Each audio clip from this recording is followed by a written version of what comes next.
So I'm the GPS analyst. I look after all the player loading and make sure the guys are tracking the training well.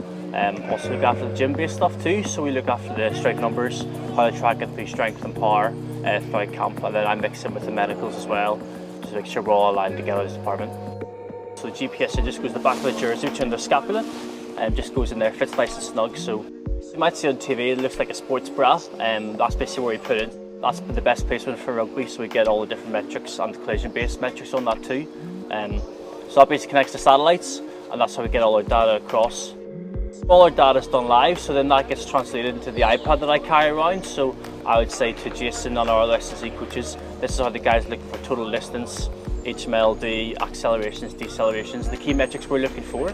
And this is translated in real time, so it gives us real-time data and feedback to see how the guys are getting on. And we've also created thresholds. What that means is basically a profile for a player and what it looks like for a match standard and training standards. So we can say where they sit between an international standard of game and also a training standard too. So is a training session today meet international standard? Yes, it is. And then we have a profile based on that and a percentage. If they're yellow, it means they're underexposed. If it's green, it's good. If it's red, it's really good standard, quite high.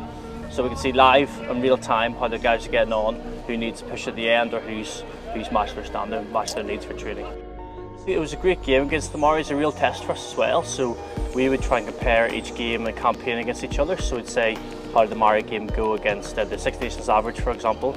And yeah, it was really not top quartile as well, so it was a really high output for the numbers wise. A lot of sprint meters, a lot of accelerations, decelerations, getting around the park very well, very quickly. So it was from an output perspective, it was really impressive.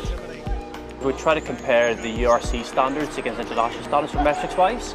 So I've noticed that there are key metrics and differences between URC and international. These, for example, would be accelerations, decelerations, and high metabolic load distance. That basically translates into how powerful can I be in meters covered. So we look through that, how fast and powerful they can be, how many times can they repeat that as well throughout training and the game session as well. So that's how we facilitate training and matches. So those are probably our main three metrics we look at. Ireland search their second try. They're just out, they're close. Half a metre in it.